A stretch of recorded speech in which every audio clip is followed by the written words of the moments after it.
The air at the Miller Farm auction in the spring of '74 hung thick with the smells of diesel, damp earth, and desperation.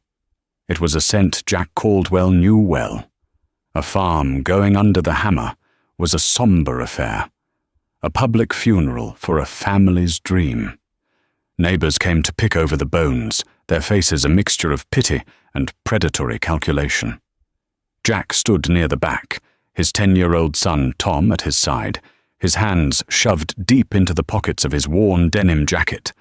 He wasn't here to buy, just to watch, to learn. A ripple of excitement went through the crowd as the auctioneer, a fast-talking man with a voice like gravel in a coffee can, moved to the machinery line. The centerpiece was a 2-year-old John Deere 4020, its green paint still holding a decent shine. It was a good tractor, solid and dependable. But it wasn't what had everyone whispering. Parked just beyond it, delivered fresh from the dealership that morning, was the prize. A brand new John Deere 4430, the tires still showing the little rubber nubs from the factory mold. It was a monster, a vision of the future with its enclosed sound guard cab, air conditioning, and a price tag that could buy a small house. It was there as a showcase, a temptation dangled by the local bank manager and the Deere dealership, who were working the crowd like preachers at a revival. "Look at that thing, Dad," Tom whispered, his eyes wide. "It's like a spaceship." Jack grunted, a non-committal sound. He watched as Richard Peterson swaggered up to the new tractor, clapping the bank manager, Mr. Abernathy, on the shoulder. Peterson was a man on the rise. He'd inherited a decent spread, and, in the last 5 years, had leveraged it to the hilt, buying up every parcel that came available. His fields were always planted first, his rows the straightest, his equipment the newest. He farmed with the bank's money, and everyone in the county saw him as the model of modern agriculture. All right, folks, while you're thinking on that fine 4020, Mr. Peterson here has just signed the papers on this beautiful 4430, the auctioneer bellowed, pointing a fleshy finger. Let's give a hand to a man who believes in the future of American farming. A smattering of polite applause broke out. Peterson beamed, puffing out his chest. He climbed up into the cab of the 4430, the door closing with a solid insulated thud that was a world away from the open station tractors most of them were used to. He fired it up. The turbocharged 6-cylinder diesel didn't roar to life like Jack's old Farmel M. It whirred, a smooth, powerful hum that spoke of precision engineering and a whole lot of debt. Peterson spotted Jack in the crowd and gave him a condescending little wave. Jack just gave a slow, deliberate nod in return. He'd known Peterson since they were boys. Richard had always been the one with the fanciest toys, the fastest car, the first to sneer at anyone who made do with less. As the bidding started on the old 4020, Abernathy, the banker, made his way over to Jack. He was a smooth man in a suit that looked out of place among the greasy overalls and seed corn caps. "Jack," he said, his smile a little too wide. "Good to see you. Thinking of upgrading?" "Just watching, Bill," Jack replied, his gaze fixed on the auction. "You know," Abernathy said, lowering his voice conspiratorially, "the way commodity prices are looking, now's the time to expand. Land values are only going one way. We could get you into a machine like that," he gestured to Peterson's new Dare, "and have you farming another quarter section by fall. You've got the equity in your place. It's just sitting there, not working for you." Jack turned his head slowly to look the banker in the eye. "My land's not working for you, you mean? The only thing my equity is doing is letting me sleep at night." Abernathy's smile tightened. "You can't farm in the 70s with equipment from the 50s, Jack. You're getting left behind. Look at Peterson. That's progress. I see a man who owes the bank for his land, his tractors, his combine, and probably the shirt on his back." Jack said, his voice low and flat. "I see a man who works for you, Bill, not for himself." The banker's face soured. He clapped Jack on the shoulder, a gesture that was meant to be friendly, but felt more like a dismissal. "Your father was a cautious man, too. Don't let pride get in the way of profit, Jack." He turned and walked away, back toward the men who understood the new way of things. "What did he want, Dad?" Tom asked.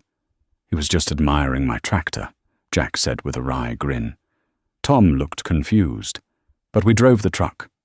"Exactly," Jack said, ruffling his son's hair. They stayed until the last wrench and hay rake were sold, then walked back to their '68 Ford F-100. It was dented, a patch of primer covered a spot of rust on the passenger door, but the 360 V8 turned over on the first try.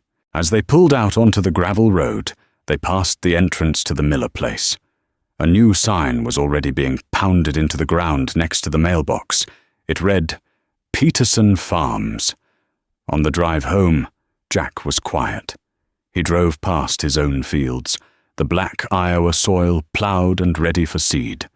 His spread wasn't the biggest in the county, but it was his. Every acre, every fence post, every nail in the barn was paid for. His father had burned the mortgage in a coffee can on the front porch the year before. He died, a lesson Jack had never forgotten. "Debt is a bridle," his father used to say. "First it guides you, then it chokes you." When they got home, Jack didn't go inside for supper. He walked out to the machine shed, the big sliding door groaning on its track as he pushed it open. The familiar smell of old grease, cold steel, and dry dust filled his nostrils. It was the smell of his life's work.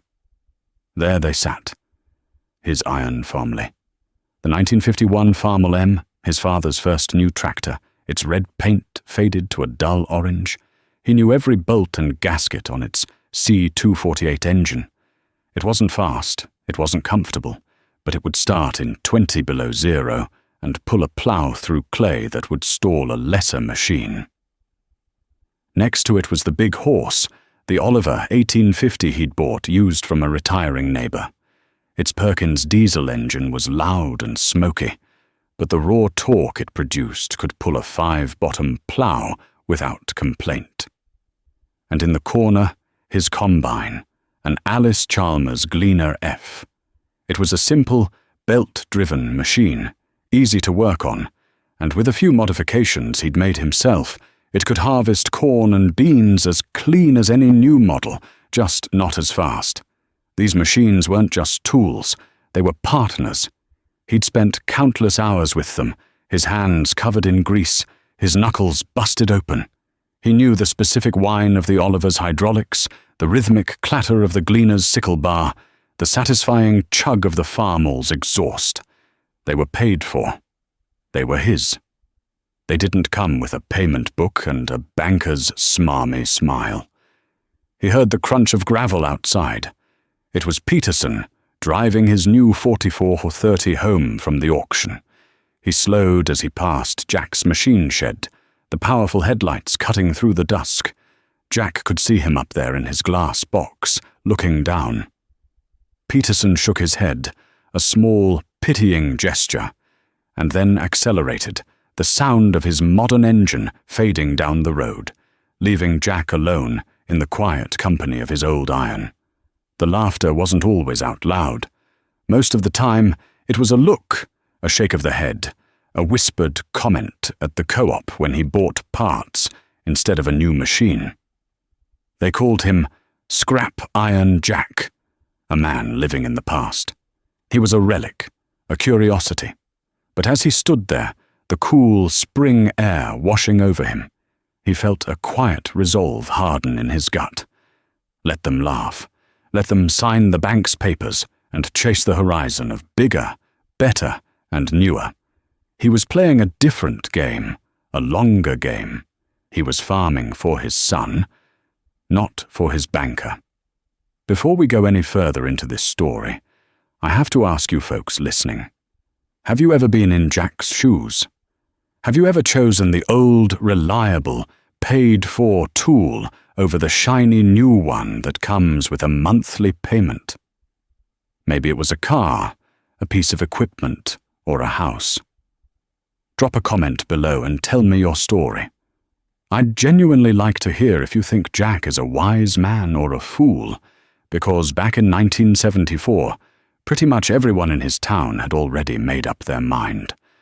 The planting season of 704 was a wet one. The rain came down in sheets, turning the rich black soil into a thick, unforgiving gumbo. For farmers with the new high horsepower, four-wheel drive tractors, it was a frustration. For Jack, it was a battle. His Oliver 1850, for all its power, was only two-wheel drive. He fought for every acre, the rear tires caked with mud, spinning and digging until they found purchase. He worked from the first hint of dawn until the last ray of light had faded, his body aching from wrestling the steering wheel and feathering the clutch. More than once, he got stuck, the tractor buried to its axles. He didn't have the luxury of calling a neighbor with a bigger machine. His pride wouldn't allow it. Instead, he'd trudge back to the shed, get the Farmall M, a long chain, and spend hours digging and pulling, his clothes and skin caked in the same mud that held his tractor captive. One particularly grim afternoon, as he was trying to pull his 6-row planter through a low spot, he saw Peterson's new 4430 working in the field across the road. Peterson had a 12-row planter, and with his front-wheel assist, he was gliding through the mud like it was dry sand. He was planting twice the acres in half the time, all from the climate-controlled comfort of his Soundguard cab. Jack, meanwhile, was exposed to the elements, a cold drizzle soaking through his jacket, the roar of his open station Oliver filling his ears.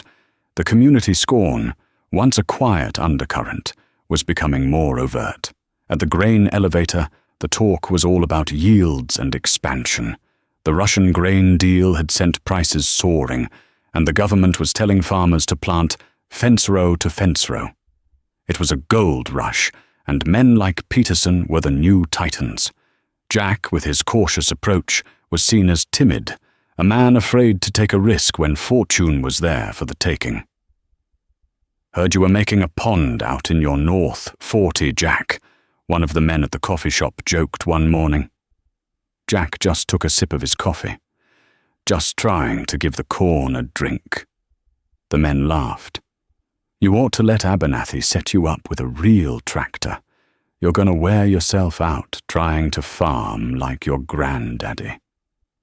The hardest part was seeing the doubt in his own son's eyes. Tom was old enough now to understand the whispers, to see the difference between their equipment and everyone else's. "Billy Peterson said their new tractor has a radio and a heater," Tom said one evening at the dinner table. "He said you could farm in a blizzard and not even get cold." Jack looked at his wife, Sarah. He saw the worry etched in the lines around her eyes. She supported him, always, but he knew she felt the pressure too. The other farm wives talked about new kitchen appliances, family vacations, new clothes. Sarah was still using the wringer washer her mother had given them. "Our tractors have character, son," Jack said, trying to sound cheerful. "They don't need all those fancy gadgets." But the words felt hollow, even to him. The true test came that fall, during the soybean harvest. The weather had been perfect, the beans were dry, and the yields looked to be the best in years. Jack was out on his Gleaner F, the machine chugging along, the rhythmic clatter of its components a familiar song. He loved his Gleaner. It was simple. Unlike the new rotary combines, which were a maze of electronics and complex hydraulics, his was a machine a man could understand. A series of belts and pulleys transferred power from the engine to the various systems. He could diagnose a problem by sound alone. He was halfway through a pass when the sound changed, a high-pitched squeal, followed by a loud bang that echoed across the field. The whole machine shuddered to a halt, the engine dying with a final, gasping cough. Silence descended, broken only by the rustle of the wind through the dry soybean stalks. Jack swore, a short, sharp word that was lost in the vastness of the field. He climbed down from the operator's platform, his boots crunching on the stubble. He opened the side panel, and the smell of burnt rubber and hot metal hit him. The main cylinder drive belt, a massive, thick piece of rubber, had snapped. Worse, when it let go, it had whipped around and torn through a hydraulic line and shattered the main bearing on the cylinder shaft. It was a catastrophic failure. This wasn't something he could patch with baling wire and grit. He needed parts, expensive parts, and a lot of hard work. He stood there for a long moment, his shoulders slumping. He looked up at the sky. A bank of dark clouds was building in the west. The weatherman had predicted rain in 2 days. If he didn't get these beans out of the field, he could lose a huge portion of his crop, the very income he needed to get through the winter. He spent the rest of the day tearing the machine apart. It was brutal work. The cylinder bearing was seized onto the shaft. He had to use a cutting torch, the hiss of the acetylene and the bright glare of the flame a stark contrast to the fading daylight. He lay on his back in the dirt and bean dust, wrestling with half-inch steel plates and bolts that hadn't been turned in 20 years. Every muscle in his body screamed in protest. By the time he had the broken parts free, he was covered head to toe in a thick layer of grease and grime. The next morning, he was at the Alice Chalmers dealership before the doors opened. The parts manager, a grizzled old man named Gus, whistled when he saw the mangled bearing. "Hoo boy, Jack, you really did a number on her. Just get me the parts, Gus." Gus thumbed through a thick, dog-eared catalogue. "Well, got the belt and the hydraulic line in stock. But this bearing? Gonna have to order it from the warehouse in Des Moines. Might take 2-3 days." "I've got rain coming tonight, Gus," Jack said, his voice tight. "I don't have 3 days." Gus chewed on his unlit cigar. "Tell you what, there's an old salvage yard over in the next county. Red's tractor heaven. He might have a wrecked F model you could pull one off of. It's a long shot, but it's the only one you got." An hour later, Jack's Ford was bouncing down a rutted lane, leading to a vast field of mechanical skeletons. Rusting tractors and combines sat in silent, crooked rows, their paint peeling, their tires rotted away. It was a graveyard of iron. Red, the proprietor, a man with more grease under his fingernails than a lube rack, pointed him toward a corner of the yard. "Got 2 of 'em back there," he grunted. "Good luck." Jack found them, 2 Gleaner F combines, sitting side by side, their bodies cannibalized for parts, looking like ancient beasts picked clean by scavengers. He spent the next 4 hours in the mud and weeds, fighting rusted bolts and frozen shafts. The first combine's bearing was just as shot as his own. But the second one looked good. With a final, grunt-filled heave on a 4-foot breaker bar, the bearing assembly broke free. He felt a surge of triumph that was more satisfying than any paycheck. He paid Red $100 cash and raced home. By the time he got back to the field, the sky was the color of a fresh bruise. The wind was picking up, carrying the scent of rain. He worked with a frantic energy, his hands sure and practiced. He seated the new bearing, bolted it down, routed the new hydraulic line, and wrestled the massive new drive belt into place. Tom came out to help, holding the flashlight as darkness fell, handing him wrenches, his small face a mask of concentration. Just as he tightened the last bolt, the first fat drops of rain began to fall. He scrambled up to the operator's station, turned the key, and prayed. The engine turned over, caught, and roared to life.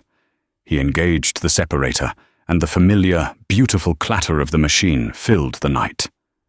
He switched on the headlights, their beams cutting a yellow swath through the darkness and the now steady rain. He was back in business. He harvested until 3 in the morning, the rain plastering his hair to his head, his body numb with exhaustion, but his spirit soaring. He had done it. He hadn't called the bank. He hadn't called a dealer. He had faced disaster, and, with his own 2 hands, he had won. The next few years were a blur of hard work and quiet perseverance. The boom of the mid-70s roared on, fueled by inflation and seemingly endless global demand for American grain. Farmland prices in Iowa doubled, then tripled. Corn went to $3 a bushel, then $4. It was a heady, intoxicating time, and the banks were handing out money like it was candy at a parade. The prevailing wisdom was simple: get big or get out. Richard Peterson became the local embodiment of that philosophy. He bought the Miller place, then the old Johnson farm when it came up for sale. By 1978, he was farming over 2,000 acres.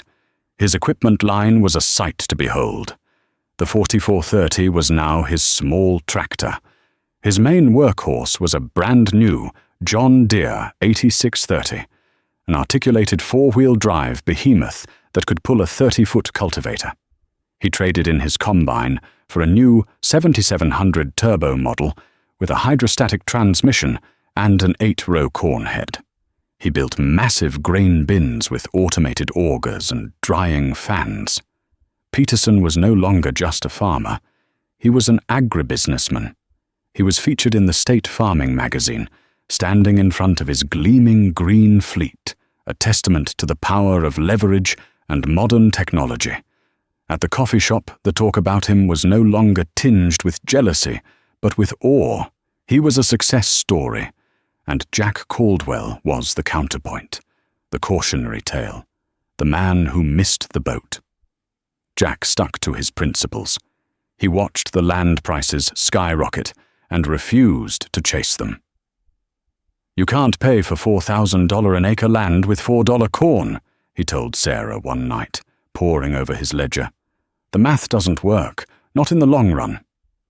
He did make improvements, but they were his way. He needed more horsepower to keep up, so he found a well-maintained International Harvester 1066 for sale a few counties over. It was a 1975 model, a powerful, loud, bare-bones tractor with the iconic black stripe down the side. The owner was retiring and wanted cash. Jack had saved for 2 years for it. He drove it home himself, the throaty roar of its 414 cubic inch diesel engine a sweet sound to his ears.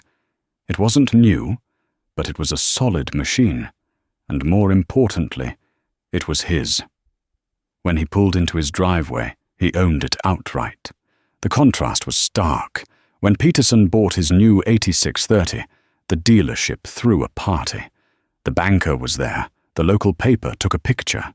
When Jack brought home the used 1066, Peterson drove by and just shook his head, a smirk on his face. The message was clear. Jack was still playing in the minor leagues while he was winning the World Series. The pressure to conform was immense. The banker, Abernathy, stopped by the farm again. This time his tone wasn't friendly. It was incredulous. "Jack, I'm trying to help you," he said, standing in Jack's dusty farmyard. "Your net worth has tripled in the last 5 years. On paper. That's money you should be using. We could loan you $500,000 tomorrow. You could buy that quarter section next to you, get a new combine. You'd be set for life." "Bill, if I borrow $500,000 from you, you're set for life," Jack countered, wiping grease from his hands with a rag. "I'm just the guy who has to worry about paying it back. What happens when corn goes back to $2? What happens when your interest rates go up?" Abernathy laughed, a genuine, hearty laugh this time. "Interest rates? Jack, they've been stable for years, and prices aren't going down. The whole world wants our grain. This is the new normal. You're letting a once-in-a-lifetime opportunity pass you by because you're scared." The word stung. Jack wasn't a man who thought of himself as scared. Cautious, yes. Deliberate, absolutely. But not scared. Yet, as he watched Abernathy's car disappear down the lane, a seed of doubt took root. Was he a fool? Was he letting his father's Depression-era mentality cripple his son's future? He looked at his calloused hands, at the lines of grease embedded so deep they'd never wash out. He was working harder than ever, yet falling further and further behind men like Peterson. The laughter wasn't just at the coffee shop anymore. It felt like it was echoing across the entire Midwest. That winter, he ran into Old Man Hemmings at the hardware store. Hemmings was nearly 90. His family had farmed this same land since the 1880s. He was retired now, but his mind was as sharp as a new sickle blade. "Here you're the last fella in the county who still owns his own dirt, free and clear," Hemmings said, his voice a dry rasp. "Trying to keep it that way," Jack admitted. Hemmings nodded slowly, leaning on his cane. "I remember 1928. Fellas were doing the same thing they're doing now. Borrowing big, buying big. Land prices were sky high. Everyone thought the party would never end. They called my father an old fool, too, because he wouldn't take a loan from the bank. Said he was stuck in the past." The old man paused, his pale blue eyes looking at something far away. Then the music stopped, and there weren't enough chairs for everyone. The ones who owed the bank, they were the first to go. Lost everything. My father, the old fool, he bought 2 of his neighbors' farms for pennies on the dollar, with cash, paid their back taxes. He tapped his cane on the floor for emphasis. "Remember this, boy. When everyone is running one way, it's often a good idea to stop and see what they're running from. These good times feel different. They feel flimsy, like a barn built with cheap nails." The old man's words stuck with Jack. That night, he sat at his desk, the radio playing softly in the background. He looked at his books. His profits were solid. He had a healthy savings account. He had no debt. On paper, Richard Peterson was worth 10 times what he was.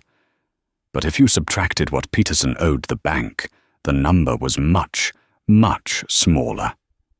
A news report came on the radio. The announcer was talking about the economy, about runaway inflation. He mentioned that the president had appointed a new chairman of the Federal Reserve, a man named Paul Volcker. The man was an inflation hawk, the reporter said, determined to break the back of inflation, no matter the cost. The report mentioned that he believed in raising interest rates, perhaps dramatically. Jack didn't know who Paul Volcker was. He didn't fully understand the workings of the Federal Reserve. But as he heard the words, dramatically raising interest rates, a cold chill ran down his spine. He thought of Peterson's massive loans, of the entire county leveraged to the hilt on the promise of cheap money and high prices. He thought of Old Man Hemmings' warning. The music was still playing, loud and cheerful. But for the first time, Jack thought he could hear, far off in the distance, the first faint, discordant screech of the needle dragging across the record. The party wasn't over yet, but the man who was about to end it had just walked into the room. The first sign of trouble arrived not as a thunderclap, but as a whisper on the wind. The summer of 1979 was hot and dry, the sky a pale, hazy blue for weeks on end.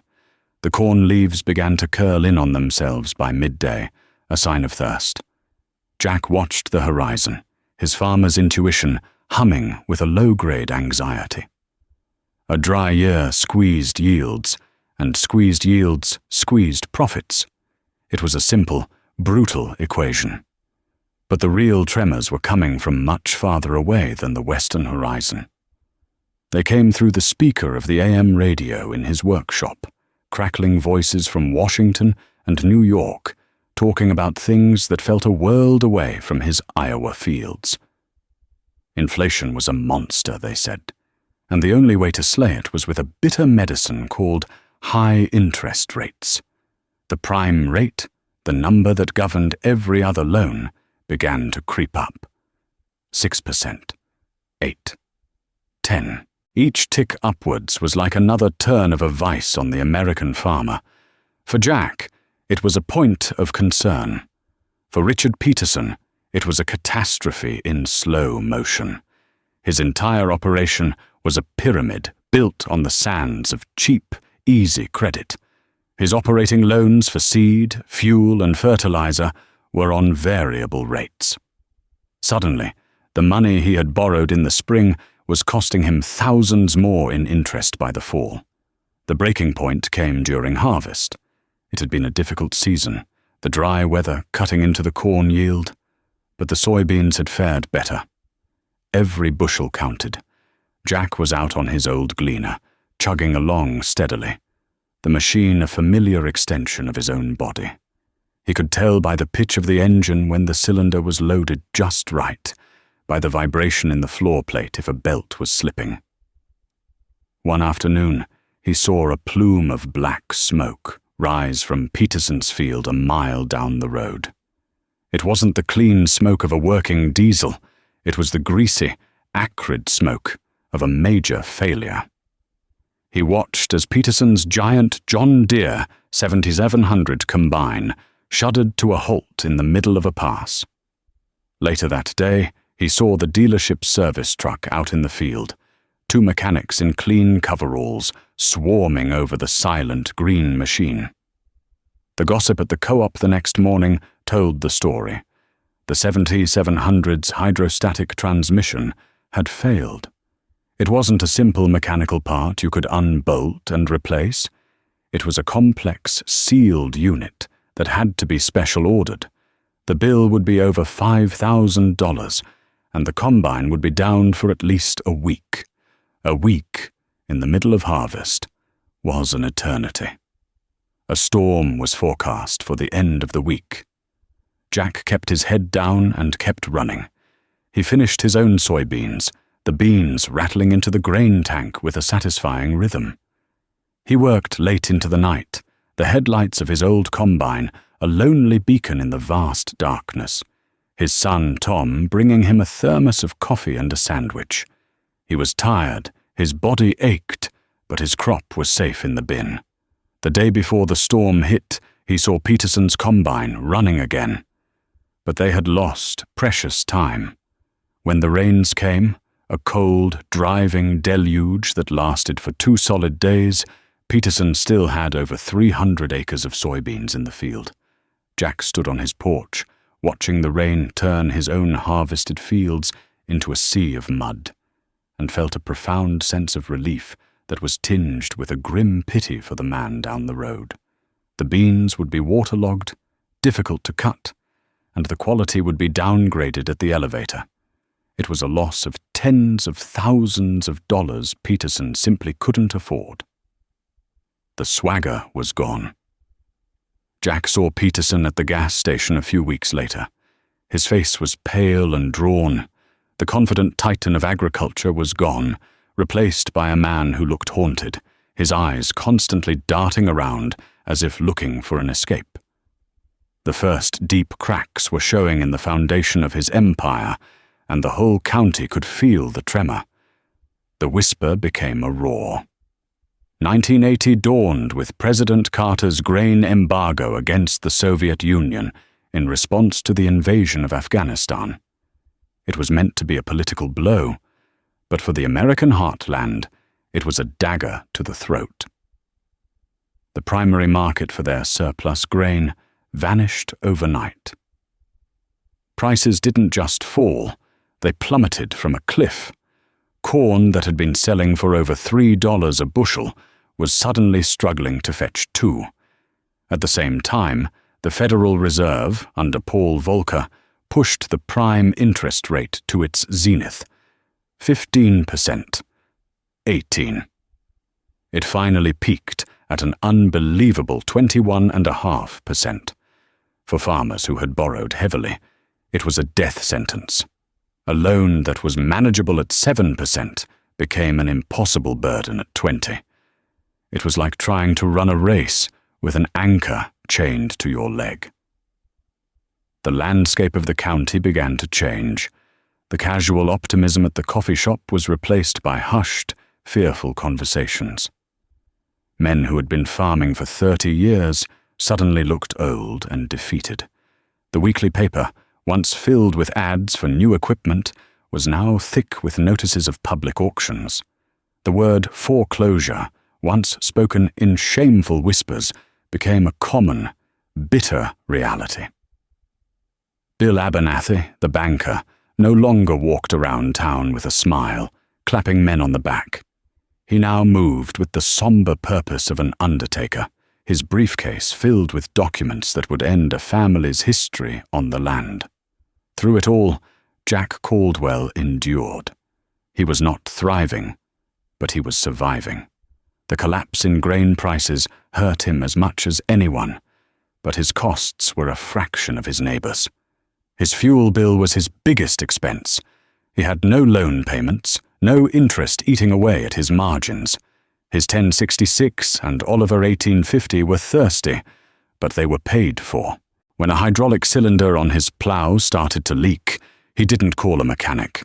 He and Tom spent a Saturday afternoon taking it apart on the workshop floor, replacing the O-rings and seals for less than $20. His self-sufficiency, once a source of mockery, had become his shield. He made just enough to cover his taxes, his inputs for the next year, and to put a little aside. Sarah still used her wringer washer, but there was always food on the table. They weren't getting rich, but they weren't going broke. In the economic hurricane of the early 1980s, standing still was a victory. The end for Richard Peterson came in the spring of 1982. The notice was posted on the courthouse door, a stark, black and white document that officially announced the auction of Peterson Farms Incorporated.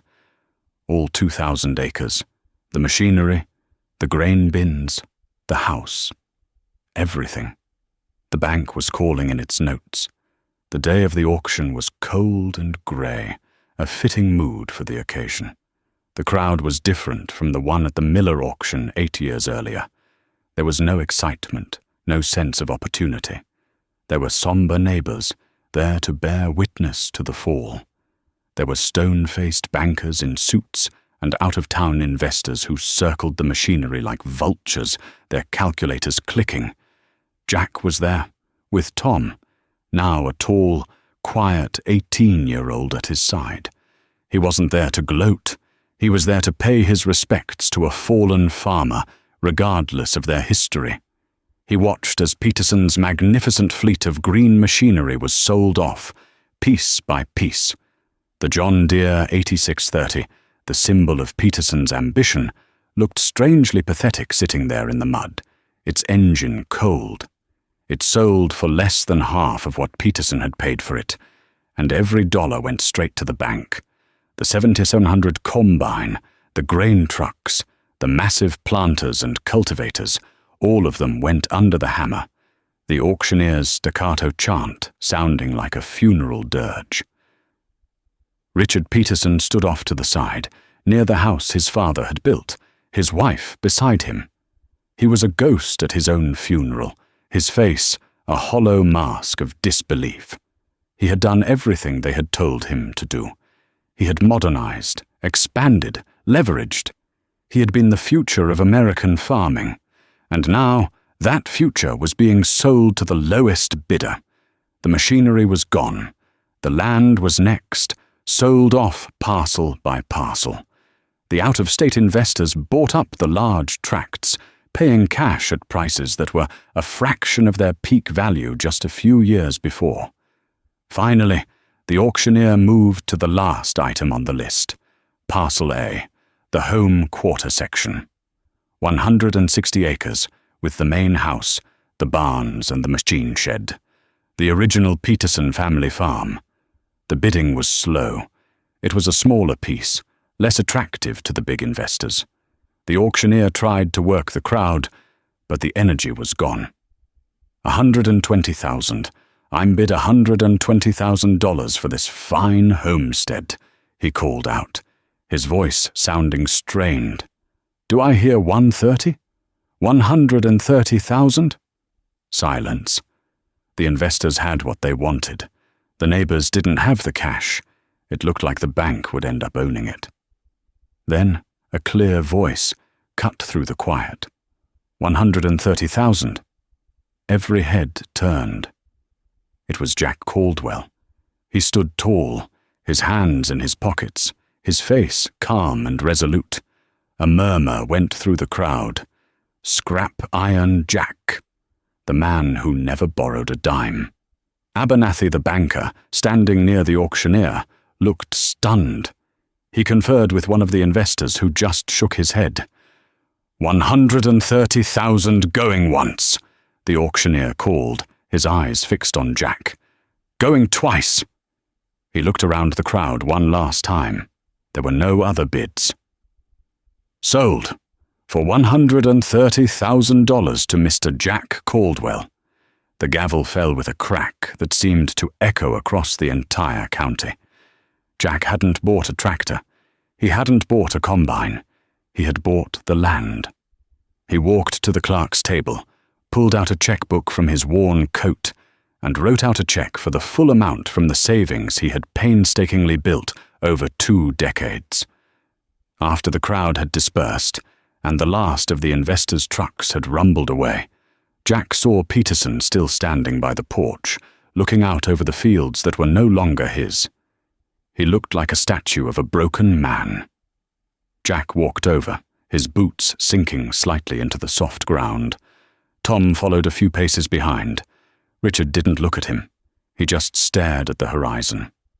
Come to gloat, Jack? Come to tell me you were right all along? His voice was raspy, devoid of its old arrogance. No, Jack said quietly. I didn't come to gloat. He paused, choosing his words carefully. I remember your dad, Richard. He was a good man, a good farmer. This was his place. Peterson finally turned, his eyes red-rimmed and filled with a despair so deep it was startling. Well, I lost it. I lost everything. You lost the land, Jack corrected him gently. But you still have your family, and you still know how to farm. He took a deep breath. I don't want your house. I want you and your family to stay right here. This is your home. Peterson stared at him, his mouth slightly agape, confusion warring with suspicion on his face. What are you talking about?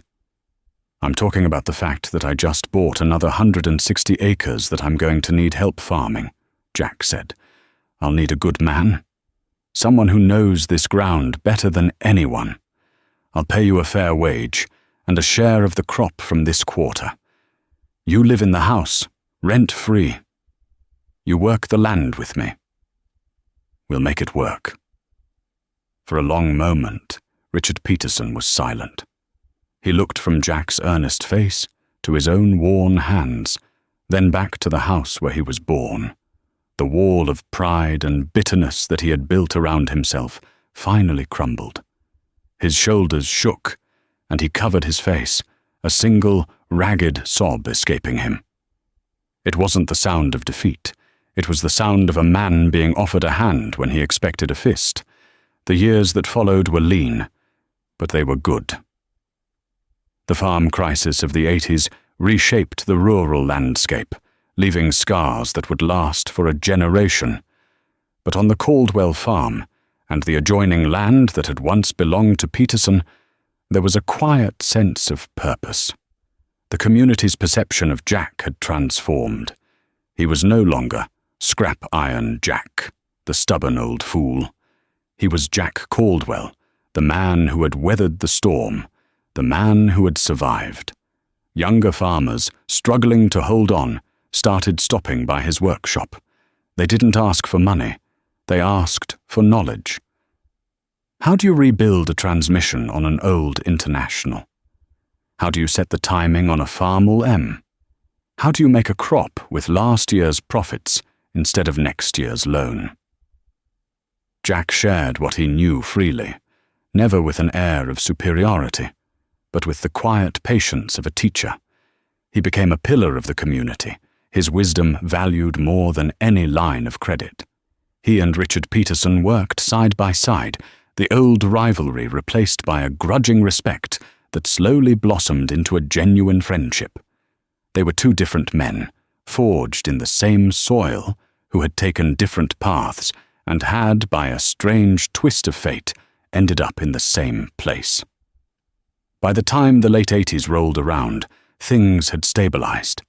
Tom was a full partner on the farm, his young strength complementing his father's experience. He had the same steady hands, the same thoughtful eyes.